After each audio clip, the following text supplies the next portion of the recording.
मंगू, बायका नवऱ्याशी भांडल्यावर बोलत नाहीत हे ठीक आहे, पण त्या भांडी का पडतात? चिंगू, कारण नवऱ्यावर राग काढू शकत नाही, म्हणून भांड्यावर राग काढून त्यांना नवऱ्याला आपटून आपटून मारण्याचा आनंद होतो. कॅनडात म्हणे तरुण सरकार चालवतात आणि म्हाताऱ्यांना पेन्शन देतात आणि आपल्याकडे म्हातारे सरकार चालवतात आणि तरुणांना टेन्शन देतात आणि पेन्शन पण स्वतःच घेतात. स्त्रियांच्या गोड समस्या. सासूला सून, सुनेला सासू काही चांगली मिळत नाही. धाकटीला थोरली जाऊ आणि थोरलीला धाकटी जाऊ काय मिळत नाही. राहता राहिला नवरा तर काय कोणाला चांगला मिळालाय?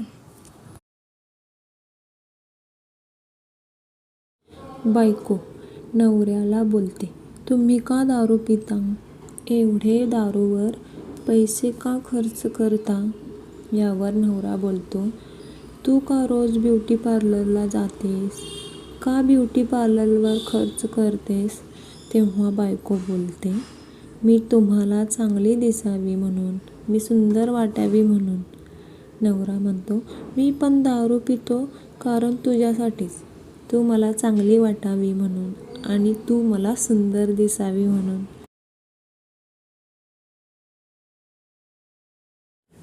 चोर पकडण्याची मशीन बनवण्यात आली आणि त्या मशिनीने अमेरिकेत एका तासात 13 चोर पकडले आणि जपानमध्ये 9 तासात 30 चोर पकडले आणि ती मशीन इंडियात आणल्यावर एका तासातच मशीनच चोरीला गेली.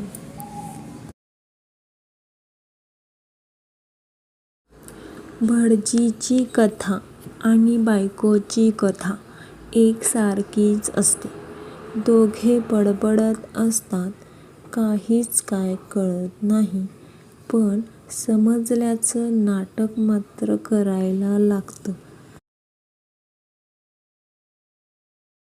पावसामुळे लोखंड गंजणे, थंडीमुळे सर्दी होणे, वाऱ्यामुळे झाडांची पाने हलणे आणि मुलींमुळे मुले भिकारी होणे हा निसर्गाचा नियमच आहे, याचा लेखक सापडल्यावर नंतर सांगतो. पोरी परीक्षेला एवढ्या नटून थटून जातात की असं वाटतंय की स्वतः पास व्हायला चाललेत की दुसऱ्याला नापास करायला. विमानात भारतीय लोकांना दारू देतील पण जास्त देत नाही. याचं कारण माहिती का? कारण इंग्लंडमधील लोक 4-5 ग्लास दारू पिल्यानंतर म्हणतील आय वॉन्ट स्लीप नाऊ. अमेरिकेतील लोक दारू पिल्यावर म्हणतील I work in internet now.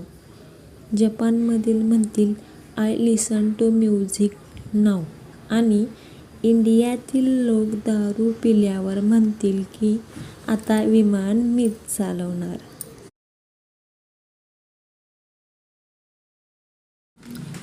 शाळेत इन्स्पेक्शन चालू असतं. प्रशिक्षक मुलांना प्रश्न विचारतो, मुलांनो नशा कशात असते? तेवढ्यात गण्या बोलतो, सर नशा ही पुस्तकात असते.